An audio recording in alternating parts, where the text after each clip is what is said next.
Como dissemos, domingo passado tivemos a primeira reunião presencial depois de quase 3 meses e quarta-feira nós vamos dar sempre um intervalo. Então o culto hoje continua sendo online, correto? Domingo estaremos de novo presencialmente. Graças a Deus correu tudo bem, os bancos, as divisões foram bem feitas, ninguém ficou colado com ninguém, e é assim que as coisas vão voltando gradativamente, obviamente respeitando todas as autoridades, se elas estão em concordância, se não há nenhuma restrição, se o decreto é favorável, então vamos de acordo com aquilo que o Senhor nos permitir, que voltemos, mesmo que de uma maneira lenta, mas é bom, meu irmão, poder estar na casa do Senhor, e a porta está aberta para que qualquer pessoa que queira entrar, ouvir a palavra, possa ouvir, até porque a igreja não deixou de ser agência de salvação por causa da pandemia, correto? Bem, vamos dar início ao nosso culto. Eu pediria a você que abra comigo a sua Bíblia lá no livro de Salmos.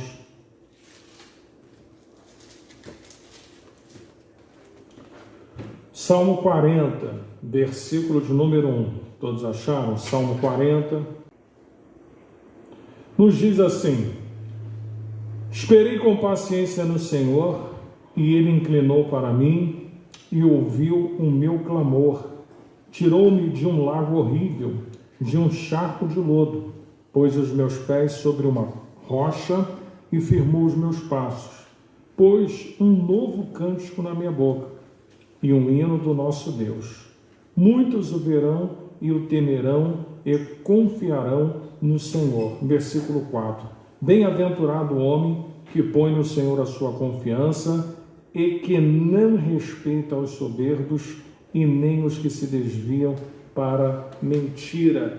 O versículo 1 vai dizer: esperei com paciência no Senhor e Ele se inclinou para mim. O que isso quer dizer, meu irmão? Que Deus, Ele também vai te responder. Existe o tempo de espera? Existe.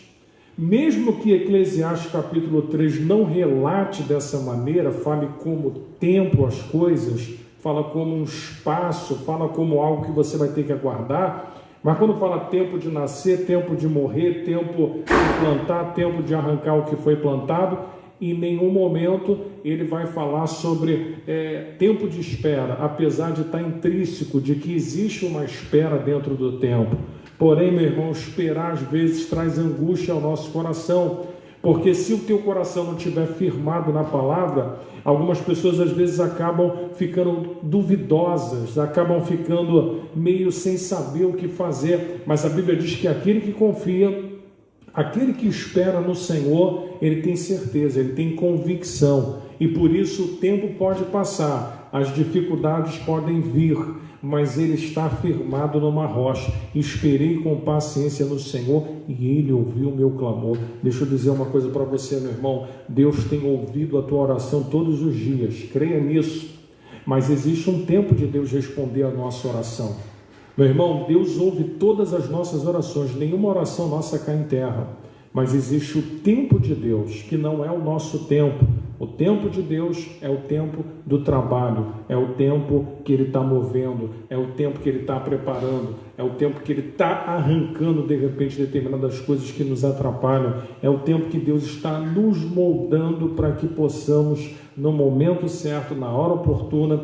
Às vezes eu olho para trás e percebo que muitas coisas que acontecem hoje, se tivesse acontecido de repente um pouco mais novo, de repente eu não saberia lidar com algumas coisas. Então percebo que o tempo é uma coisa que Deus usa, o tempo nos modela, o tempo nos prepara, o tempo nos faz ser melhores.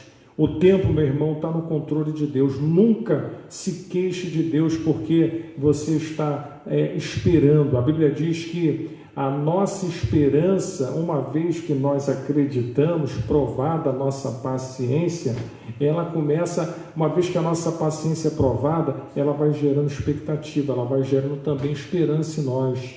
Então, meu irmão, confie que Deus está no controle. O salmista vai falar: esperei com paciência. De repente você está esperando aquele familiar se converter, aquela mulher, aquele marido. De repente você está esperando uma bênção há tanto tempo, mas quem sabe é hoje o dia, meu irmão.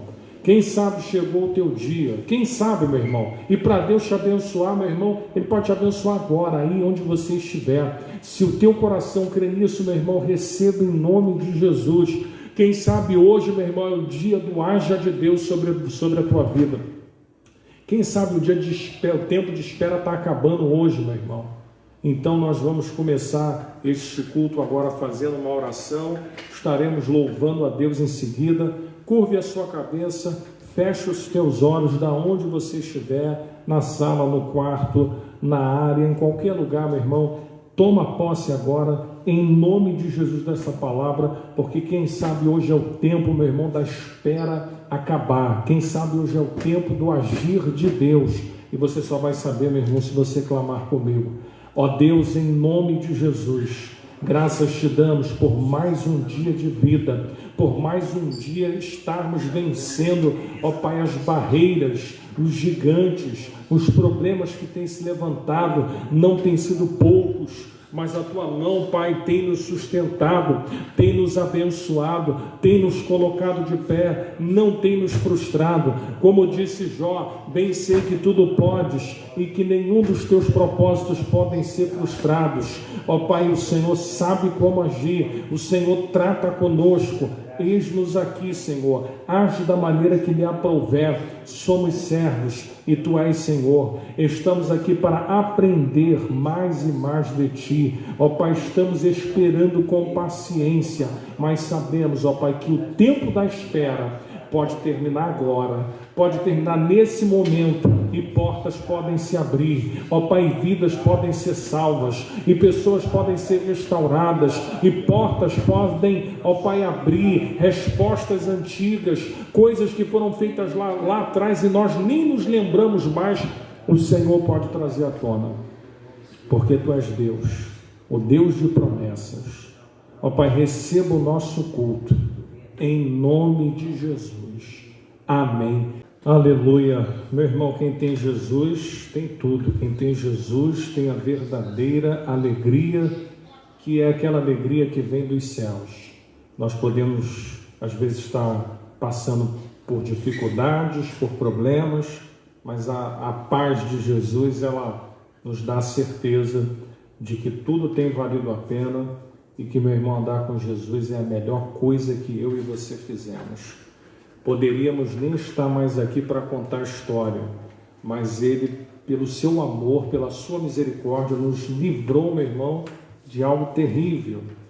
Nós estávamos condenados a morrer e viver eternamente afastados da sua presença, mas o seu amor nos alcançou e hoje estamos aqui, meu irmão, fruto da graça, da bondade, da misericórdia do nosso Deus.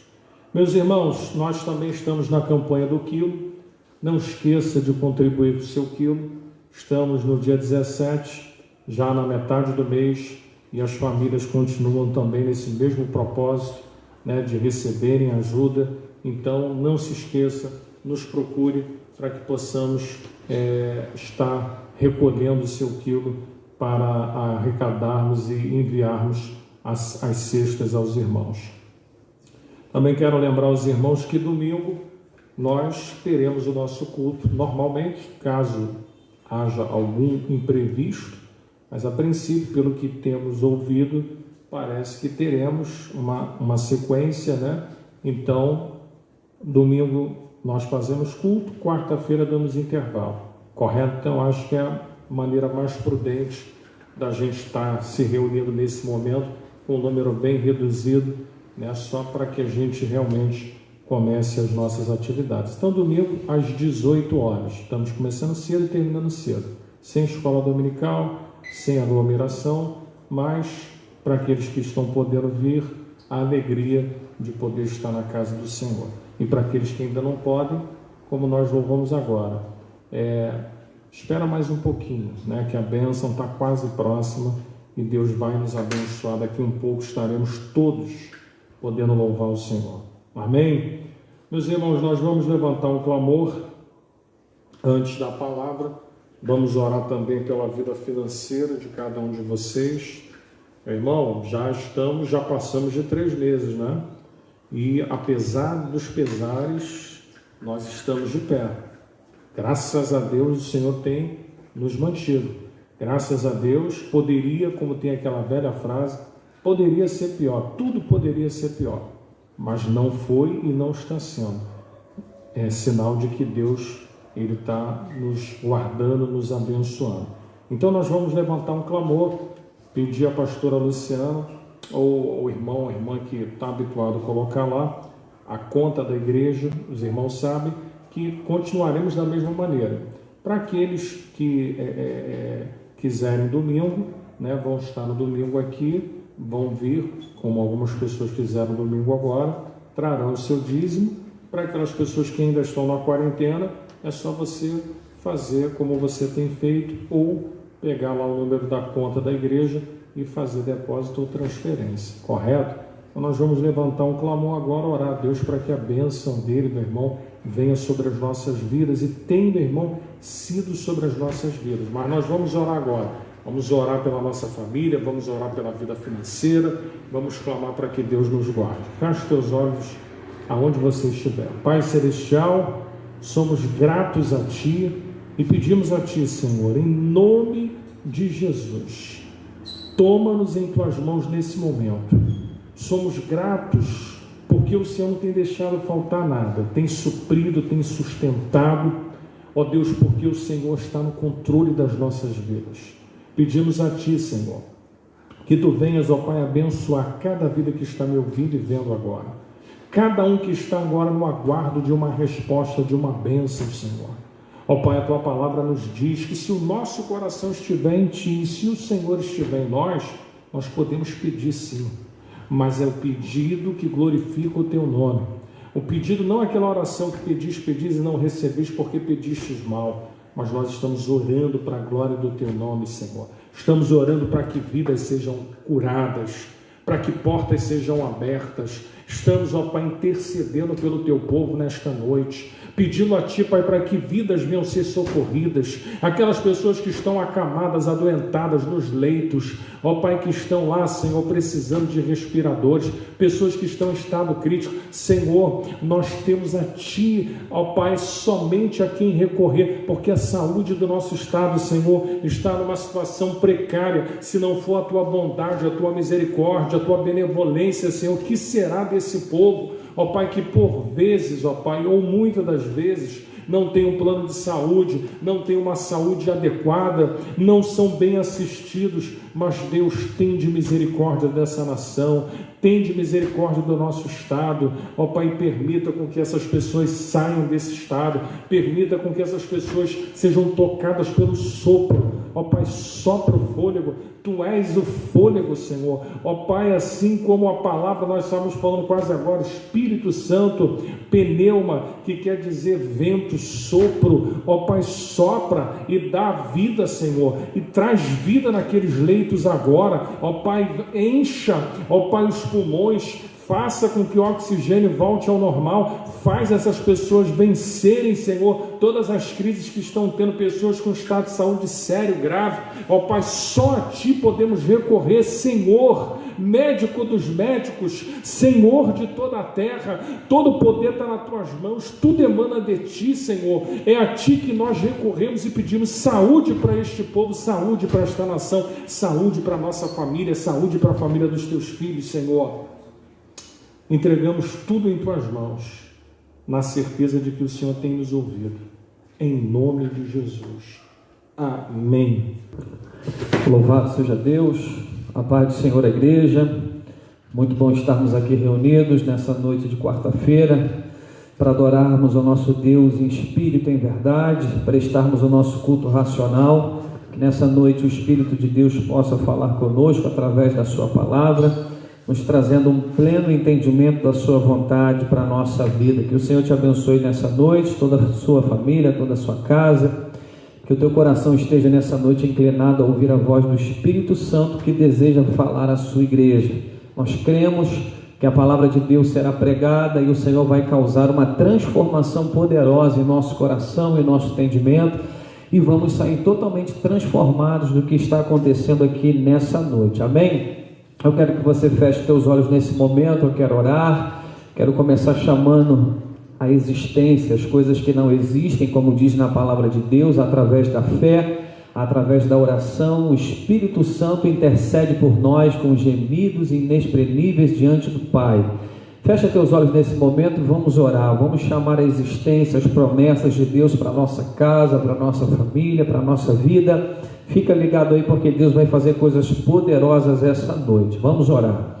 Soberano, grandioso e poderoso, nós queremos te exaltar nessa noite, ó Deus de Israel, Deus tremendo, Deus de poder e glória. Estamos, ó Pai, totalmente rendidos à tua vontade nessa noite. Estamos aqui desejosos de ouvir a tua voz. Fala conosco, Espírito Santo da verdade. Alinha o nosso coração, ó Pai, ao teu coração.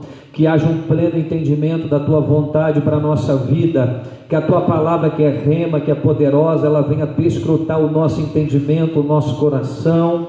Joga por terra, meu Pai, todas as distrações, tudo aquilo que tenta nos tirar o foco, tudo aquilo que tenta nos tirar do centro da tua vontade. Que todas essas barreiras caiam diante da tua santidade, diante da tua glória.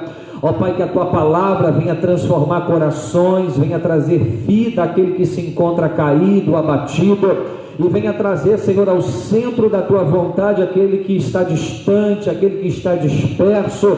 Fala conosco, meu Pai, nesta noite de forma poderosa. Estamos aqui com o coração, Senhor, cheio da tua presença. Estamos, ó Pai, desejosos de ser transformados pela tua santa e gloriosa palavra. Traga-me, Senhor, o espírito de sabedoria e de revelação, que ele venha fluir através da minha vida, me dando, Senhor, entendimento daquilo que há de ser pregado esta noite. Prepara os corações, prepara a mente do teu povo e fala conosco esta noite, Senhor, em nome de Jesus. Amém. Louvado seja Deus. Irmãos, eu quero que você pegue sua Bíblia e abra lá no Evangelho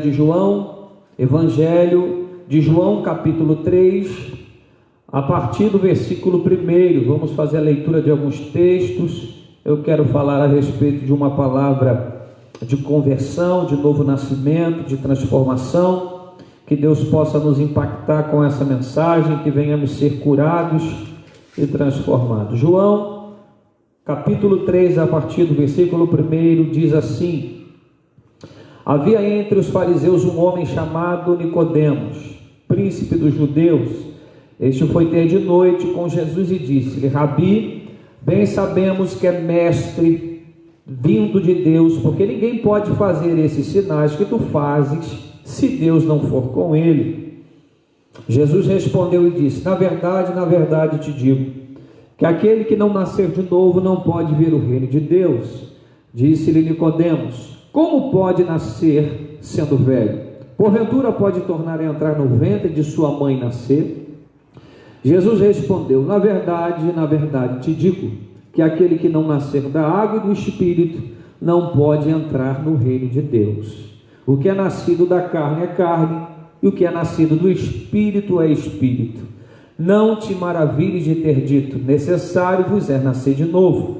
O vento assopra onde quer, e ouves a sua voz e não sabes de onde vem, nem para onde vai. Assim é todo aquele que é nascido do Espírito. Nicodemos respondeu e disse-lhe: como pode ser isso? Jesus respondeu e disse: tu és mestre em Israel e não sabes disso? Na verdade te digo que nós dizemos o que sabemos e testificamos o que vimos, e não aceitais o nosso testemunho. Se vos falei de coisas terrestres e não crestes, como crereis se vos falar das celestiais? Versículo 14. E como Moisés levantou a serpente no deserto, assim importa que o Filho do Homem seja levantado, para que todo aquele que nele crê não pereça, mas tenha a vida eterna. Irmãos, essa palavra ela é bem interessante e muito profunda, porque Jesus vai apresentar um fariseu, a um príncipe dos judeus, Nicodemos, que, sendo fariseu, era um separatista, era um homem que estava separado de toda a vida comum dos seus dias, era um homem que dedicou toda a sua vida a cumprir os preceitos da lei, dos mandamentos de Deus, a viver de forma ilibada, correta, andar de forma reta na presença de Deus.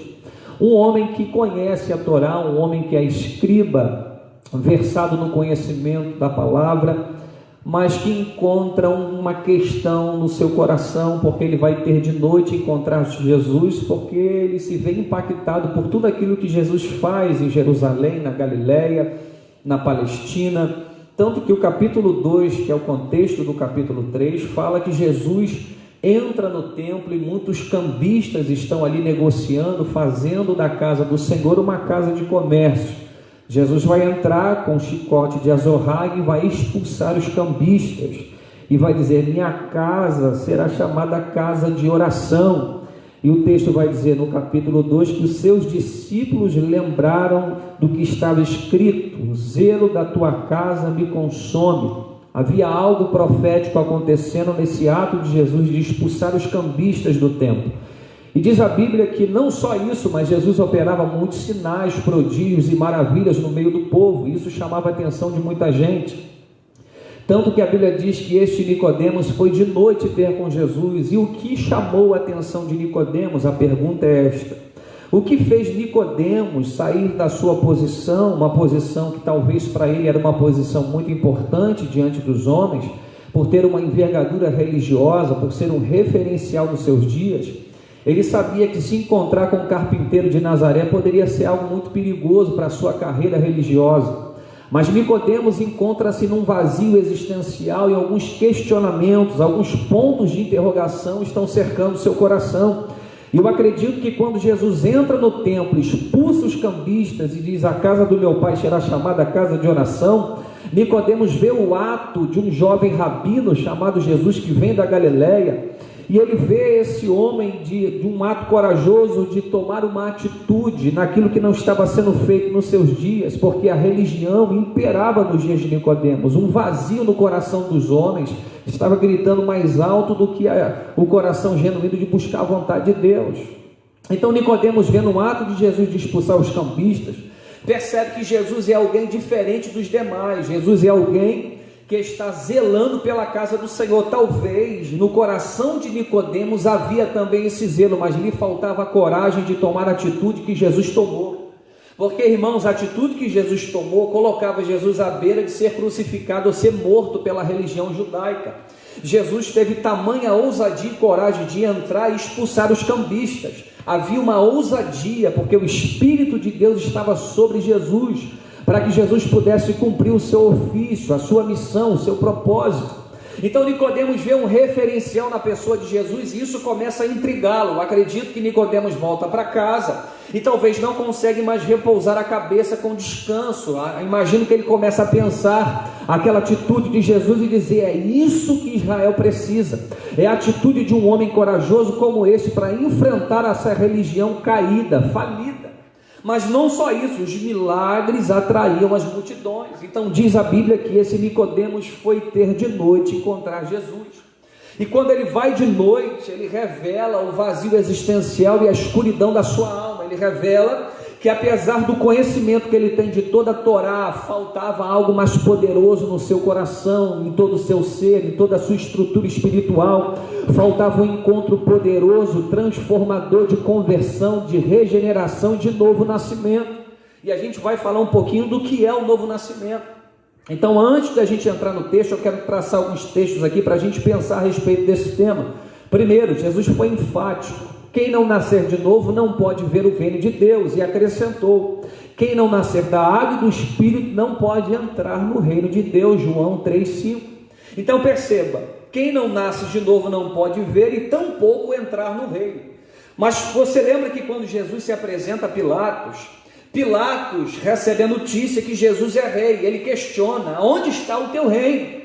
Jesus diz: o meu reino não é daqui, o meu reino não vem com aparência visível. Ele diz: Pilatos, nenhuma autoridade foi lhe dada, a não ser a que meu pai lhe deu. Porque Pilatos diz a Jesus: ei, eu tenho poder para tomar decisões a teu respeito, eu tenho poder de entregar vocês aos judeus para ser crucificado, ou de poupar você da crucificação. Jesus está dizendo: Pilatos, essa autoridade não foi lhe dada, foi o meu pai que derramou isso sobre você para que o propósito de Deus se cumpra.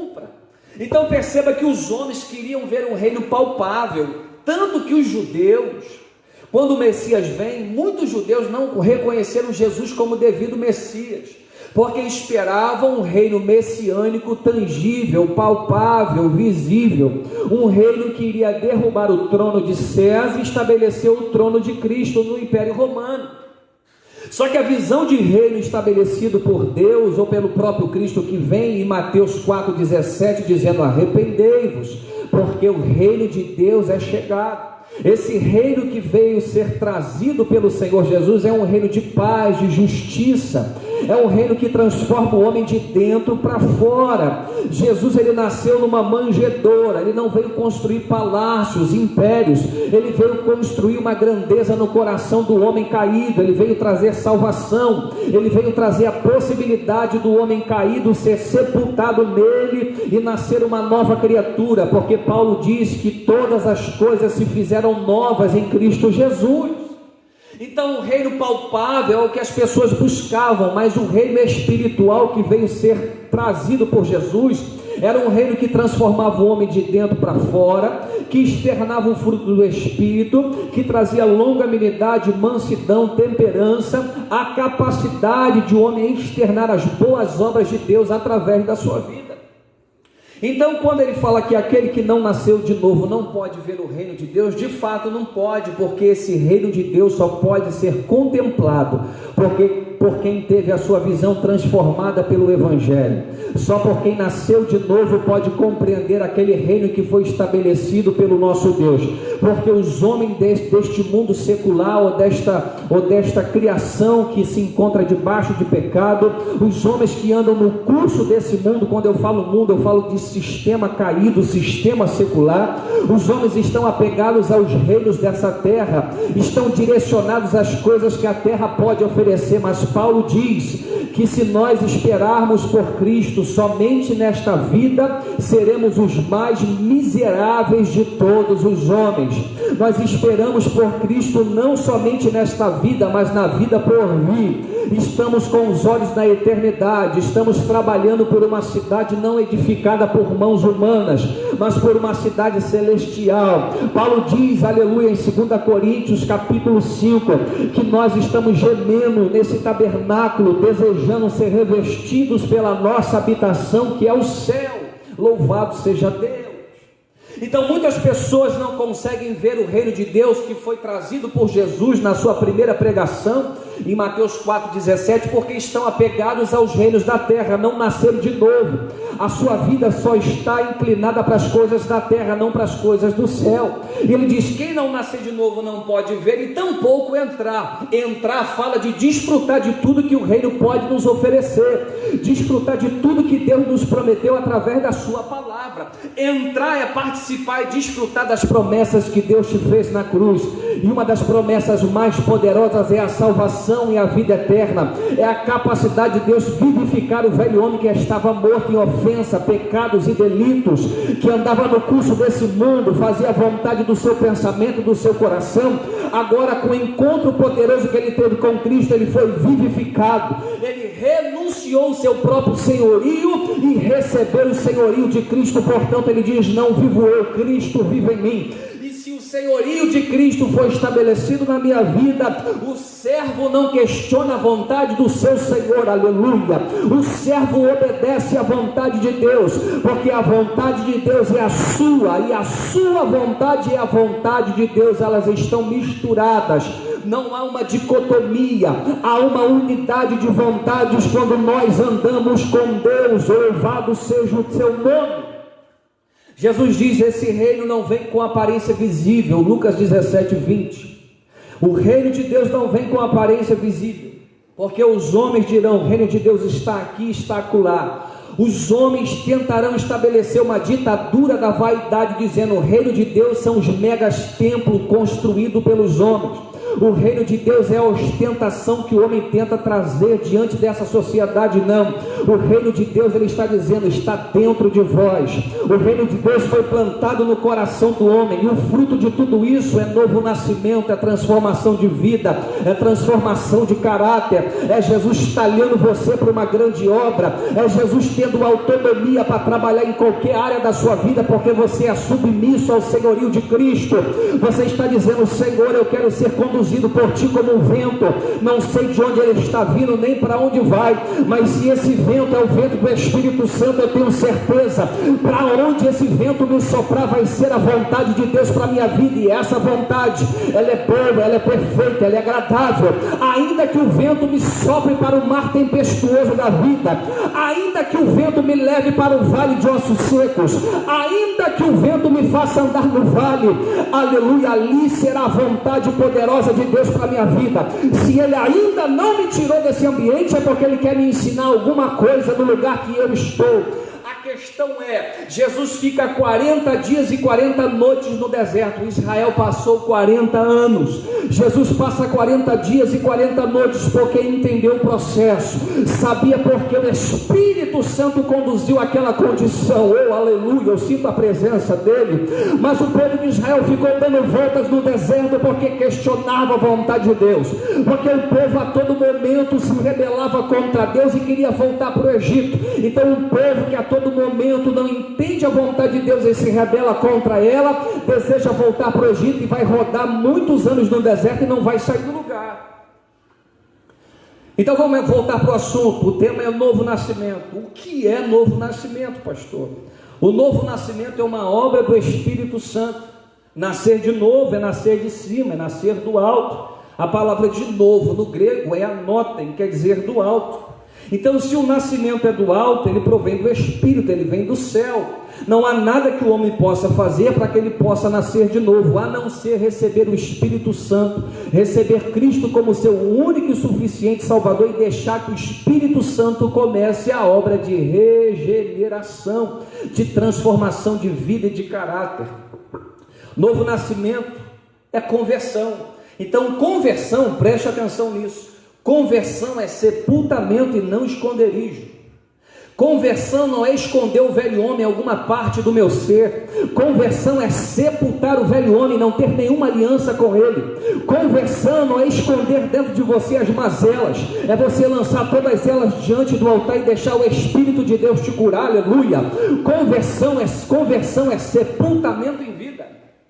Ser sepultado em vida é escolher viver debaixo da vontade de Deus e não da sua vontade. Então nós não podemos viver o dualismo de Moisés. Pastor, qual é o dualismo de Moisés? O dualismo de Moisés é que horas ele era muito hebreu para ser egípcio, e horas ele era muito egípcio para ser hebreu. Você tem que escolher quem vive, o hebreu ou o egípcio. Se você escolher pelo hebreu, você vai gozar das promessas de Deus. Se você escolher o egípcio, você vai ficar trancafiado às lacunas dessa vida, às coisas dessa terra. Então é você que decide quem vai viver e quem vai morrer. Então quando eu vou em direção ao Cristo ressurreto, quando eu ouço a pregação do Evangelho, eu não ouço a pregação do Evangelho para afagar o velho homem, eu ouço para matar o velho homem. A minha oração diante do altar de Deus é: Pai, eu quero morrer para as coisas dessa vida, eu quero morrer para os desejos carnais, eu quero morrer para as vontades que não são a tua vontade, eu quero sepultar o velho homem e ressurgir o novo homem. Então nessa noite você precisa tomar uma decisão, e a decisão é quem vive, o egípcio ou o hebreu. Agora, por que há uma necessidade de novo nascimento? Por que nós devemos nascer de novo? Porque você conhece a história. Porque desde a queda o homem passou a produzir morte, injustiça, engano e toda sorte de males. Chego a dizer que a natureza humana, ela não pode ser transformada por reformas sociais ou pela própria educação. Porque tem gente que acha, por receber muita instrução, conhecimento, educação, isso vai transformar o velho homem que mora debaixo dessa pele. Não, irmão. O que vai transformar o velho homem que mora debaixo dessa pele é a transformação sobrenatural do Espírito Santo na regeneração. Então é a palavra de Deus junto com o Espírito Santo operando de forma eficaz no coração caído do homem para uma conversão genuína. Porque você sabe que depois do pecado, o homem passou pelo que nós chamamos na teologia de depravação parcial, não total. Uma depravação parcial porque o pecado deformou a nossa humanidade. O homem não foi totalmente deformado em todas as suas faculdades. O homem foi deformado em algumas áreas da sua vida, e por conta do pecado de Adão houve uma separação do homem com Deus e de Deus para com o homem. Então nós devemos ser reconciliados a Deus por meio da cruz, porque Deus, diz Paulo lá na carta aos Coríntios, estava reconciliando o mundo, os homens a Ele, através da pessoa de Cristo. Então essa natureza humana, ela precisa ser transformada pela pregação do Evangelho. Você sabe o que vai mudar esta nação corrupta? Você sabe o que vai mudar este mundo que se encontra num caos social, em uma questão em que a ética e a moral tem sido banalizada? É a pregação do Evangelho de Cristo, é metanoia, transformação de mente. Quando o Evangelho for pregado a uma nação caída, a corrupção ela bate em retirada. O principado da corrupção a potestade, o principado da corrupção vão ter que se curvar diante da santidade de Deus. Então nós vivemos muitas crises na esfera moral, social, política, porque, irmão, o que vai transformar tudo isso é a pregação do Evangelho, e a notícia é boa, porque você carrega essa mensagem de vida, essa mensagem que pode transformar a vida de pessoas, essa mensagem que pode mudar o mundo que você vive, o bairro que você mora. Então nós não podemos nos calar, porque você tem a chave de autoridade que foi dada por Deus.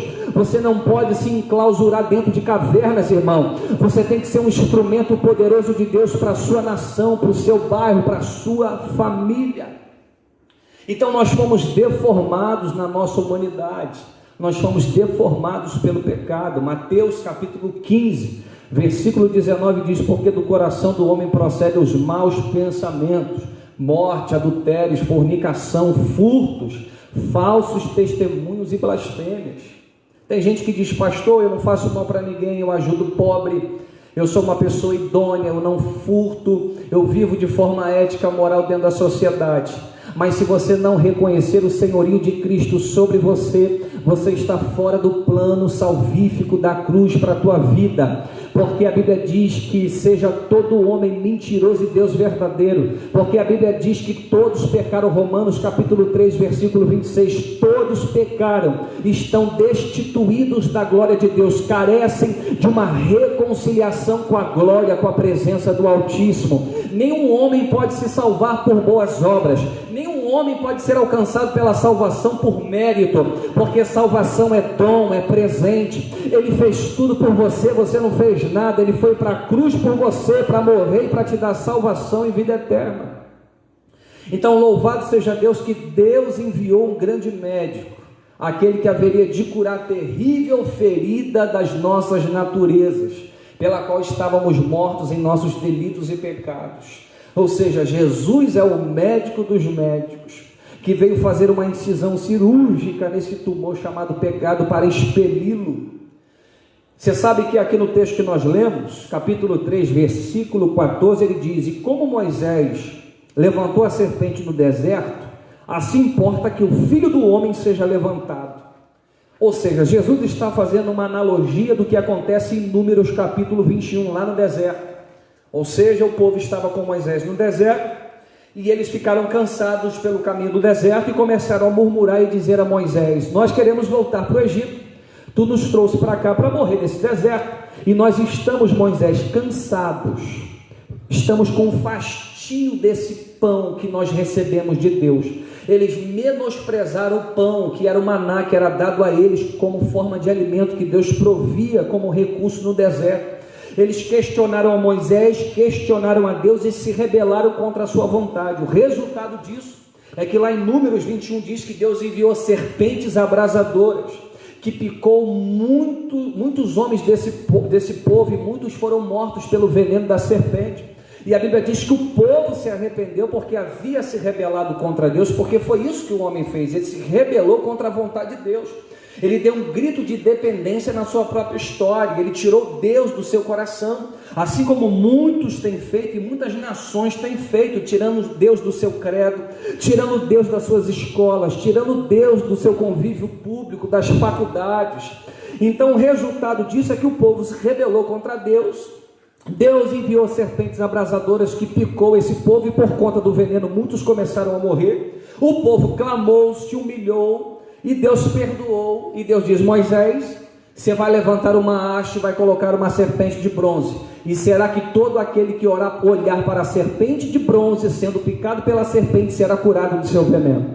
Jesus está dizendo que importa que o Filho do Homem seja levantado, assim como a serpente de bronze foi levantada no deserto, para que todo aquele que olhe para Cristo seja curado do veneno desse pecado, porque todos nós nos rebelamos contra Deus, estávamos num caminho contrário à sua vontade, estávamos envenenados por esse pecado, estávamos fadados a morrer, e morrer totalmente separados de Deus. Mas Jesus foi levantado na cruz, aleluia, como a serpente de bronze, para que todo aquele que olhe para Ele e creia nele, como diz João capítulo 3, versículo 15, para que todo aquele que nele crê não pereça, mas tenha a vida eterna. O segredo da tua vitória é olhar para a cruz, o segredo da tua vitória é entender que o Filho do Homem chamado Jesus Cristo foi levantado para trazer libertação do cativeiro do pecado que outrora estava aprisionando você em grilhões. Jesus fora levantado para te trazer vida, vida em abundância, aleluia. Jesus foi levantado para te trazer uma vida saudável no Espírito, uma vida debaixo de promessa. Deus quer ver a felicidade da tua família, do teu casamento, da tua casa. Basta você olhar para o Filho do Homem que foi levantado na cruz e crer no poder salvífico que foi feito naquela cruz. Ele foi moído, rasgado, transpassado. Oh, aleluia. Paulo diz que a nossa cédula que estava contra nós foi riscada, cravada na cruz.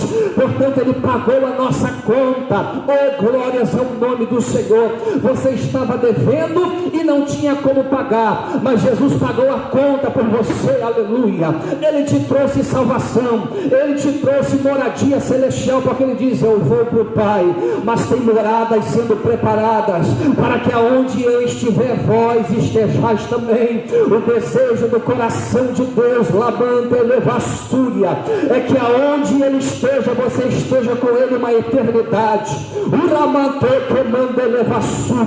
O desejo de Deus não é separação, é unidade. O desejo de Deus é habitar com você eternamente, irmão. Que Deus é esse que nos ama? Que Deus é esse que enxergou em nosso coração, em nossa vida, um desejo de nos buscar, de nos atrair à sua vontade, porque a Bíblia diz que Ele nos amou primeiro naquela cruz. Ele nos amou, não fomos nós que amamos a Deus primeiro, foi Ele que nos amou, e a prova de amor foi a morte do seu Filho unigênito. Você sabe o que quer dizer filho unigênito, filho único?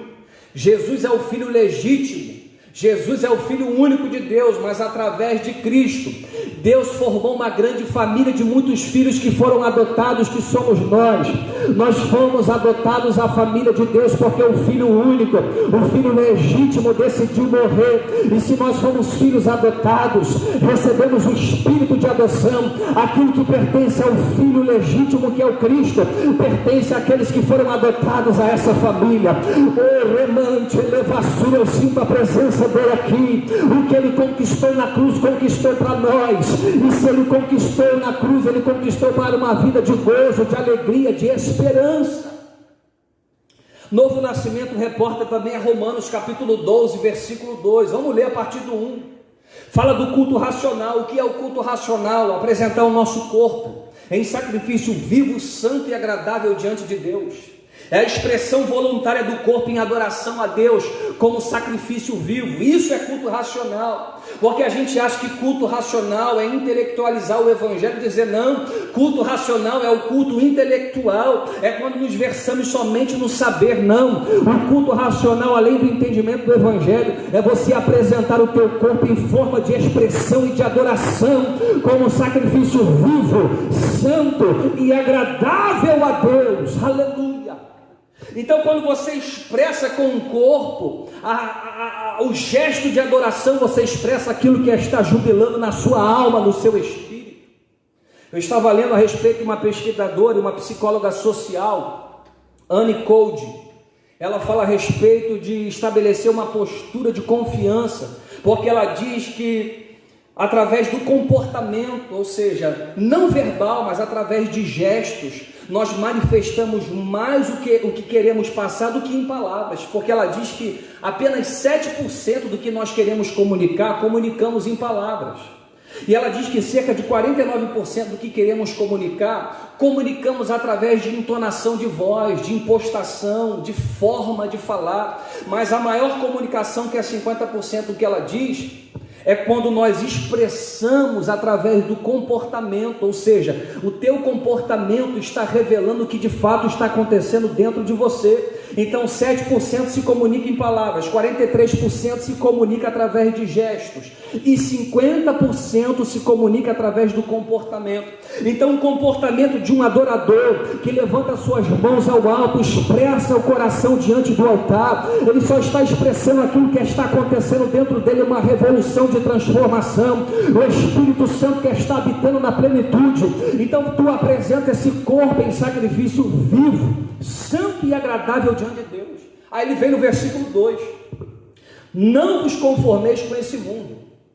Ele fala: não seja estabelecido em formas, colchetes, não viva dentro de um mundo matemático, cartesiano, não viva trancafiado dentro das formas desse mundo, mas ele diz: transformai-vos pela renovação do vosso entendimento, para que possais experimentar a boa, perfeita e agradável vontade de Deus para a vossa vida. Quando ele fala transformai-vos no vosso entendimento, ele usa a palavra metanoia. A palavra metanoia no grego quer dizer expansão da mente, sobre a mente. Ou seja, quando o evangelho chega, ele expande o entendimento do homem, causando uma metanoia. Aqueles colchetes, aquele pensamento cartesiano matemático, ele cede a uma mentalidade transcendente e sobrenatural. Alguém que não anda por vista, mas pela fé. Alguém que não anda na lógica racional desse mundo, mas anda pelo sobrenatural de Deus, que é poderoso para fazer infinitamente mais daquilo que pedimos ou pensamos. Só que nós dizemos que somos cristãos e nos comportamos como pagãos. Quando, pastor, que nos comportamos como pagãos? Quando nós trabalhamos somente dentro da lógica racional, impedindo que o Espírito Santo transcenda o nosso entendimento para algo metafísico e sobrenatural, tirando nossos pés dessa terra palpável, tangível, e nos fazendo viver por algo poderoso, que olhos não viram, ouvidos nem ouviram, e nem subiu ao coração do homem. Então nós precisamos ser libertos dessa mentalidade. Uma mentalidade, irmão, gnóstica. Você sabe que Israel foi altamente influenciado pelo pensamento grego, o que nós chamamos de helenismo. Alexandre o Grande vai ter suas façanhas de guerra, vai conquistar o mundo antigo, vai derrubar o Império Persa, até que essa cultura grega, essa filosofia grega vai entrar em Jerusalém. E muitos judeus vão ser influenciados por essa cultura grega, essa cultura helenística. E você sabe que Paulo luta lá na igreja dos Colossenses contra uma heresia que entra dentro da igreja, que foi denunciada por Epáfras. E essa heresia era chamada de gnosticismo. A palavra gnose quer dizer conhecimento, saber. Então eles estavam sendo influenciados, e o pilar principal do gnosticismo era o dualismo platônico, dizendo que a matéria é má, corruptível, e que nós precisamos nos libertar da matéria para transitar livremente pelo mundo das ideias. Portanto, na cabeça de um gnóstico, Deus nunca poderia se relacionar com o homem, tampouco habitar nele, ou tampouco encarnar em forma humana, porque a matéria é má. Então eles diziam que Deus se comunica com o homem através de alguns espasmos que são dados através de uma distância muito transcendental de Deus para com a criação. Então o pensamento gnóstico é que a matéria ela é má. Só que Deus nos ensina que toda a criação foi feita para os filhos de Deus, para desfrutarmos de tudo que foi feito. Quando Deus nos trouxe a criação, nos trouxe para redimi-la, para sujeitá-la. Qual é o propósito que Ele deu a Adão? Então nós criamos uma mentalidade gnóstica e causamos um dualismo dentro do Evangelho. Nós separamos o secular do sagrado. E isso foi derrubado na Reforma Protestante, com Martinho Lutero, com Calvino, porque esses homens estabeleceram uma teologia que o homem que foi transformado pelo Evangelho, ele não transforma não só a sua comunidade espiritual, mas ele é devolvido para o campo profissional, religioso, familiar, e ele transforma a sociedade em que vive, porque ele foi transformado. Então, na mentalidade de Calvino, de Lutero, não existe dualismo, separação de secular e sagrado. Ambos estão entrelaçados, porque é no secular que eu manifesto os frutos do Espírito Santo, a transformação que Deus operou na minha vida. Portanto, esta geração vai ver se cumprir a palavra de Malaquias, e vereis a diferença do que serve e do que não serve. Mas como esta geração vai ver a diferença do que serve e do que não serve, se os cristãos com esse pensamento gnóstico estão se trancafiando dentro dos seus guetos religiosos, estão impedidos de ser sal da terra, luz do mundo, e trancafiar o evangelho apenas um punhado de pessoas que estão adorando a Deus. Não, o evangelho, ele vai transcender as quatro paredes, ele precisa alcançar todas as esferas da sociedade.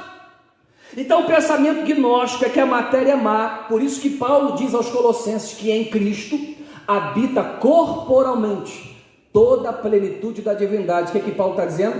Corporalmente, fisicamente, o verbo encarnou na plenitude corporalmente, estabelecendo uma verdade que vai contra o pensamento gnóstico, que o corpo do homem é templo do Espírito Santo e fora criado por Deus. A criação, aleluia, foi criada pelas mãos do Eterno e nós devemos desfrutar dela. Então Cristo vai provar que a matéria ela pode ser redimida, porque o que Deus faz dentro de nós começa a ser evidenciado através da matéria, que nós chamamos de corpo, através de atos, ações, decisões. Você está entendendo isso, irmão? Louvado seja Deus. Vamos continuar aqui. Então eu já falei para você que o estado do homem está lá em Efésios, capítulo 2, versículo 3, diz que entre os quais todos nós também antes andávamos no desejo da nossa carne, fazendo a vontade da carne e dos pensamentos. Irmão, quem anda na vontade da carne e do pensamento são aqueles que não encontraram o evangelho genuíno de Cristo, foram aqueles que não se renderam à pregação do evangelho e viveram a ação do Espírito Santo na sua vida. A oração de Davi revela isso muito bem a nós, o nosso estado diante de Deus. Salmo 51, versículo 5 diz: eis que em iniquidade fui formado, e em pecado me concebeu minha mãe. Você foi formado em iniquidade e em pecado, mas louvado seja Deus, que o antídoto contra esse pecado é o sangue de Jesus vertido naquela cruz. Sabendo muito bem disso, Davi vai orar dizendo, no Salmo 51, versículo 10, cria em mim, ó Deus, um coração puro, e renove em mim um espírito reto. Louvado seja Deus. Davi, quando diz cria em mim, a palavra criar no hebraico, ele usa a palavra bara. A palavra bara está lá em Gênesis capítulo 1, versículo 1. No princípio, bara, criou Deus os céus e a terra. Davi foi tão ousado a usar o verbo bara, porque o verbo bara está relacionado a criar alguma coisa a partir do nada, sem usar matéria pré-existente. Davi está orando dizendo, Deus, cria em mim um coração novo, puro, reto, ou seja, cria a partir do nada, sem usar a matéria-prima velha do velho coração, cria um novo coração em mim, Senhor. Deus não vai fazer algo novo usando algo velho do coração antigo, não. Deus vai estabelecer um novo coração, e nesse novo coração ele diz em Ezequiel capítulo 36, escreverei a minha lei na tábua do vosso coração, e vos darei um novo coração e um espírito reto. Ele vai nos dar um novo. Deus não trabalha com enxertos em coisa velha, Deus trabalha com novo. Deus não deita vinho novo no odre velho. Não vem com esse negócio que Deus vai usar a estrutura velha para fazer algo novo, não. Deus vai implodir a estrutura velha com a dinamite do evangelho, dínamos, porque a palavra dínamos no grego é poder. O dínamos do evangelho, o poder do evangelho vai implodir a velha estrutura humana, para levantar um novo homem, nascido de novo na presença de Deus. Então a gente não pode pregar um evangelho, irmão, a esta geração, de um Cristo que salva e não transforma, um Cristo que trouxe alguém à salvação, mas não transformou vida, não transformou caráter, não transformou um mentiroso em alguém honesto, não transformou aquele que roubava e agora não rouba mais. Então o evangelho ele alcança todas as esferas da nossa vida. Então nós não podemos anunciar esse evangelho que propõe, mas não confronta.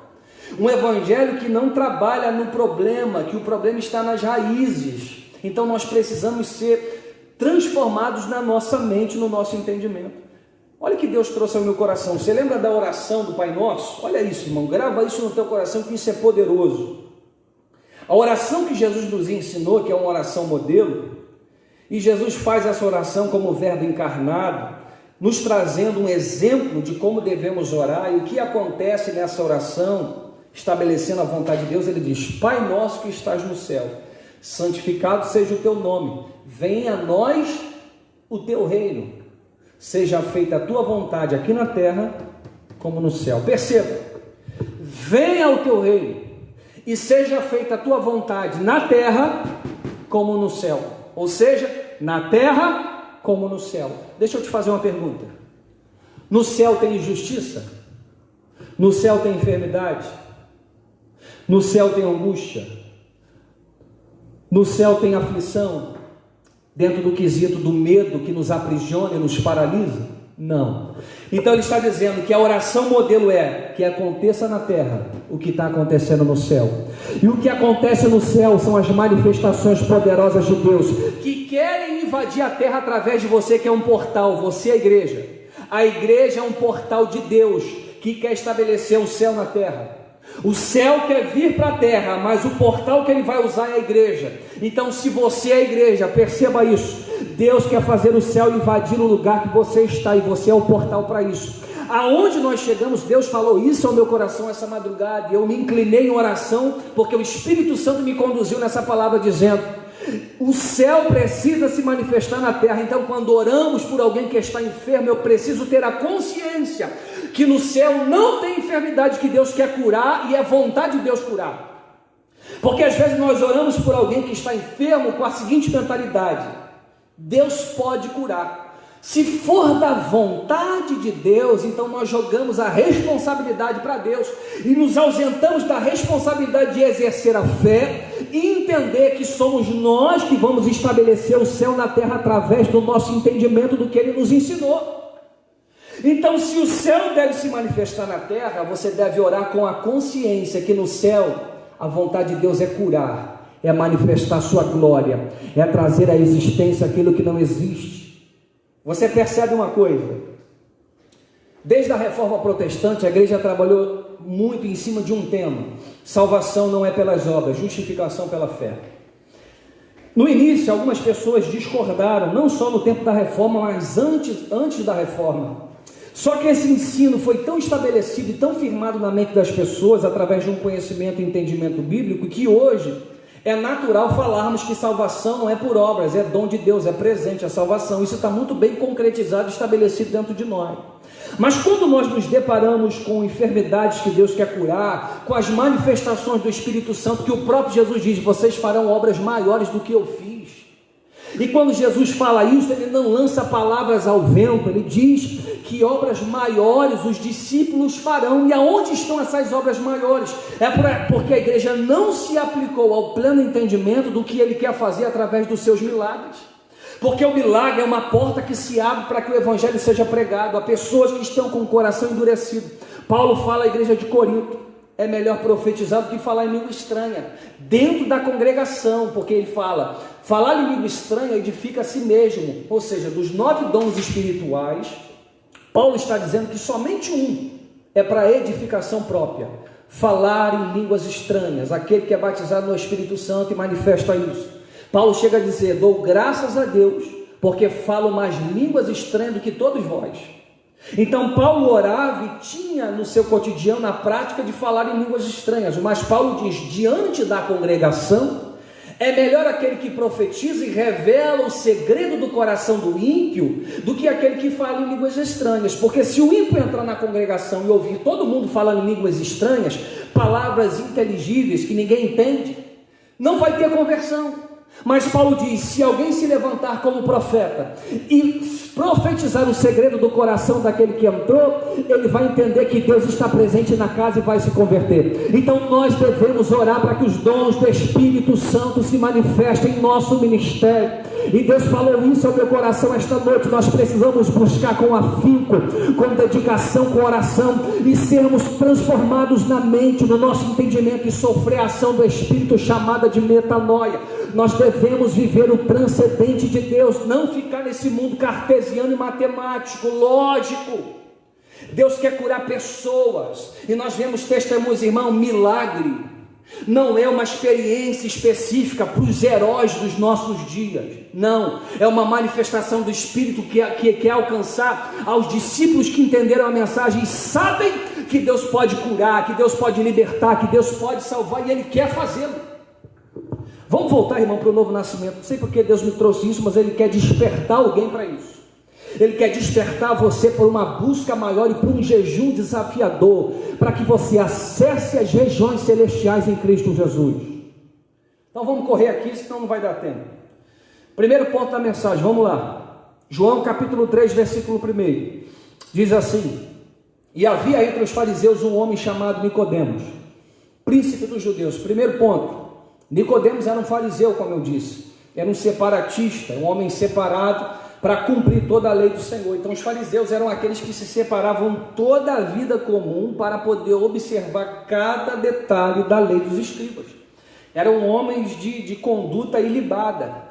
Mas o que acontece nos dias de Jesus é que muitos fariseus, eles pregavam corretamente a lei do Senhor, e muitos estavam distantes do que falava. Jesus fala hipócritas. A palavra hipócrita quer dizer atores. Ou seja, vocês estão encenando, vocês são atores, ou seja, a Globo está te perdendo.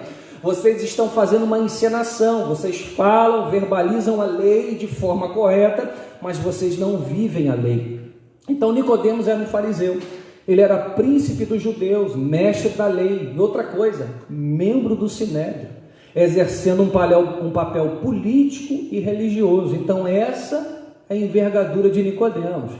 Capítulo 3 de João, versículo 2 diz: este foi ter de noite com Jesus e disse: Rabi, bem sabemos que é mestre vindo de Deus, porque ninguém pode fazer esses sinais que tu fazes, se Deus não for com ele. Então Nicodemos diz: sabemos que é mestre, reconhecemos os sinais que tu fazes e são vindos de Deus, admiramos a sua pessoa. Mas a questão em tudo isso não é apenas reconhecer Jesus como mestre ou até mesmo admirá-lo. A questão é você entender a mensagem, recebê-la, ser transformado e ser um servo fiel da mensagem que lhe foi pregada, um servo fiel ao senhorio de Cristo. Então o que chama a atenção de Nicodemos a princípio, eu já disse, foi o sinal do templo, foram os milagres, e ele foi à noite revelando a escuridão da sua alma, uma religiosidade, irmão, vazia, rituais sem vida. Nicodemos questionava aquilo que vivia, e dentro desse questionamento ele teve a ousadia e a coragem de romper algumas barreiras, porque para encontrar Jesus, irmãos, às vezes nós temos que romper algumas barreiras que nos prendem, que estão nos trancafiando dentro de uma realidade que está nos afastando de Deus. Nós precisamos romper barreiras para chegar a Jesus, e não importa, irmão, o que vão pensar. A Bíblia diz que Zaqueu era publicano, cobrador de impostos, um homem rico, influente, mas quando ele viu Jesus, o Nazareno, passando pela cidade de Jericó, a primeira coisa que ele fez foi subir numa figueira brava. Ele rompeu as barreiras sociais que travavam, que paralisavam Zaqueu, talvez dizendo: o que vão pensar de mim, um homem de uma envergadura tamanha, rico, influente, publicano, subindo numa árvore para ver um carpinteiro. Mas ele viu ali uma oportunidade de transformação. Então o homem precisa descer como Naamã para ter um encontro com Deus, irmão. Não dá para ficar de nariz em pé, ficar de forma altiva. Você tem que descer, você tem que se humilhar. A Bíblia diz: humilhai-vos, pois, debaixo das potentes mãos de Deus, para que ao vosso tempo ele vos exalte. Não tem exaltação se não nos humilharmos diante de Deus. João capítulo 3, estou correndo. Jesus respondeu e disse: na verdade, te digo, aquele que não nascer de novo não pode ver o reino de Deus. E eu disse isso: ver o reino é você ter a consciência do Espírito Santo, ver e entrar e participar, nascer do alto, novo nascimento. Vamos correr, João 3, versículo 4, Nicodemos lhe disse: como pode um homem nascer de novo sendo velho? Porventura pode tornar a entrar no ventre de sua mãe nascer? Perceba que Nicodemos não questiona a necessidade de tamanha transformação. mas a possibilidade. Nicodemos não está questionando se é possível, mas ele não está questionando se pode acontecer, mas como acontece. Como isso pode acontecer? Ele está dizendo, é possível recomeçar? É possível reeditar sua história depois de velho? É possível, depois de tanta frustração, perdas, aflições, depois de chegar a um ponto que parece que é ponto final na minha história, Deus entrar e reescrever uma nova história? Jesus está dizendo, é possível, Nicodemos. É possível Jesus entrar e fazer o homem sofrer a ação do Espírito e nascer de novo. Irmão, nascer de novo não é renascer, porque quem renasce, renasce com passado, renasce com história, renasce com currículo. Mas quem nasce de novo, nasce a partir de um ponto novo, daqui para frente. As coisas velhas se passaram, eis que tudo se fez de novo. Isso é novo nascimento. Então nós não renascemos, nós renascemos de novo. Há um dito popular que diz que existem dois momentos importantes na vida do homem. Um deles é o seu nascimento. O segundo é quando ele descobre por que nasceu. Então, dentro do Evangelho, irmão, eu quero dizer a mesma coisa. Os dois momentos importantes de um homem: primeiro, é quando ele nasce de novo. Segundo, é quando ele descobre o propósito pelo que nasceu de novo. Então aí ele descobre o real propósito pelo qual foi gerado no coração de Deus. Agora você sabe que lá em Israel tinha um ritual judaico chamado de Techuvá, relacionado ao batismo. Porque Jesus fala no versículo 10 do capítulo 3 o seguinte: Jesus respondeu e lhe disse, tu és mestre em Israel e não sabes isso? Então, se Jesus está dizendo, Nicodemos, eu estou expondo a você um novo nascimento, estou dizendo que esse novo nascimento é através da água e do Espírito, e ele vai discorrendo nisso. De repente eu vejo Nicodemos confuso, dizendo, como pode ser isso? E Jesus responde, tu és mestre de Israel e não sabes isso? Bom, se Jesus está fazendo essa pergunta, Jesus está dizendo o seguinte, que há uma possibilidade de Nicodemos ter algum conhecimento a respeito ou sobre esse assunto. Como? Através da Techuvá judaica, através do batismo. Ou seja, você sabe que dentro da tradição judaica, quando alguém, exemplo, a nossa fé cristã, ela é uma fé ativa. Nós estamos o tempo todo evangelizando, indo por todo mundo pregar o evangelho, mas a fé judaica é uma fé passiva. Ou seja, eles trabalham com um proselitismo, os prosélitos, aqueles que desejam receber a fé judaica. Então, se alguém deseja conhecer o judaísmo, ele vai até um rabino, o rabino vai instruir ele dentro do conhecimento judaico e vai dizer a ele, você tem que passar pela mikvê. A mikvê era um tanque de batismo que era feito no chão, dentro de toda a sinagoga, chamada de mikvê. E nesse mikvê acontecia o que nós chamamos de batismo judaico. Só que dentro dessa mikvê, quando ela era estabelecida no chão batido, dentro da sinagoga, trazia um simbolismo de uma palavra que eles usavam, que era kever, cova. E essa palavra kever no hebraico, ela tanto quer dizer cova, como quer dizer útero.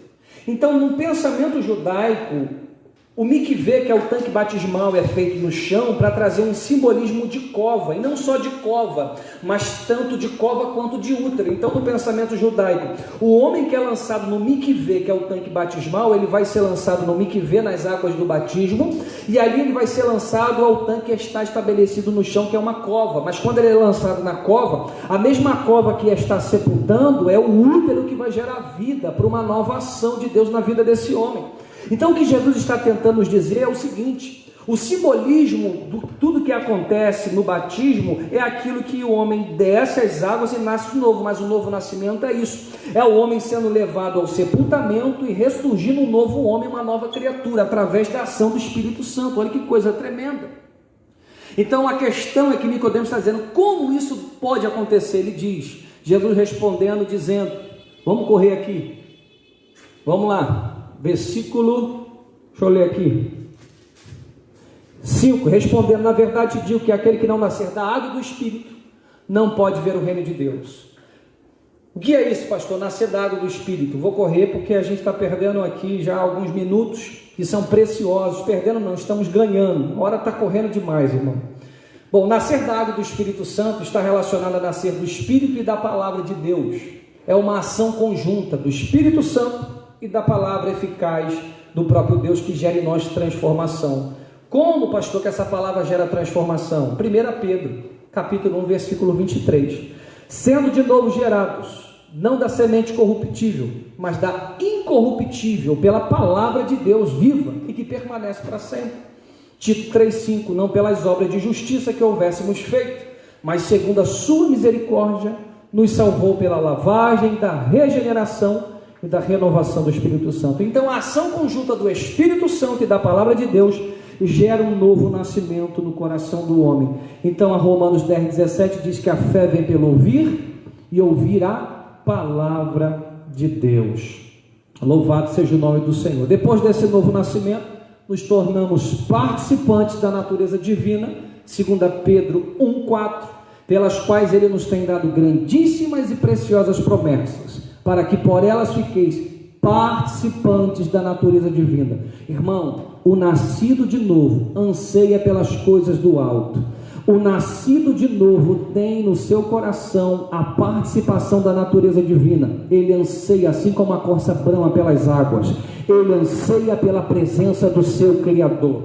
E a natureza determina os anseios. Então o nascido de Deus, como eu disse, anseia pelas coisas do alto. Então, para terminar, pastor, quais são as evidências de alguém que nasceu de novo? Vamos lá na palavra de Deus. A evidência de quem nasceu de novo, Gálatas 5:22. Mas o fruto do Espírito é amor, gozo, paz, longanimidade, benignidade, bondade, fé, mansidão e temperança. Ou seja, a regeneração acontece através do Espírito. Não há nada que o homem possa fazer para que o nascimento aconteça, porque ele nasce do alto, do Espírito.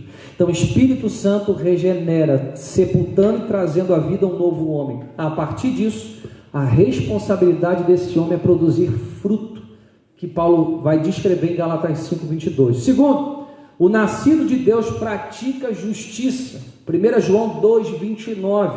Se sabeis que ele é justo, sabeis que todo aquele que pratica justiça é nascido dele. Terceiro, o nascido de Deus vence o mundo. 1 João 5:4. Porque todo que é nascido de Deus vence o mundo. E esta é a vitória que vence o mundo, a nossa fé. Próximo ponto, o nascido de Deus não vive na prática do pecado e o maligno não lhe toca. 1 João 5:18. Sabemos que todo aquele que é nascido de Deus não peca, mas o que é de Deus gerado conserva-se a si mesmo, e o maligno não lhe toca. Por último, o nascido de Deus ama o seu próximo.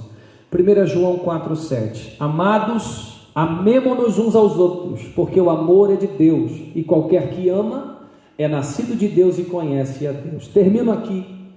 Que o Senhor venha gravar essa palavra na tábua do seu coração, que venhamos buscar as coisas do alto, porque nascemos de novo e somos participantes da natureza divina e temos um anseio pelo transcendental. Temos um anseio no nosso coração em andar sobre as águas.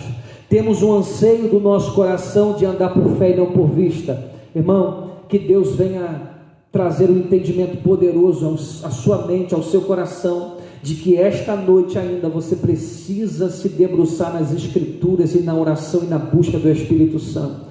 Que o Senhor te abençoe, te guarde, faça resplandecer sobre ti a sua bênção, que não falte o óleo da unção sobre a tua cabeça e que não falte a provisão de Deus para a tua casa. Que o Senhor te abençoe, que o Senhor te guarde, que essa palavra esteja verberante ao teu coração e à tua mente. Em nome do Senhor Jesus. Amém.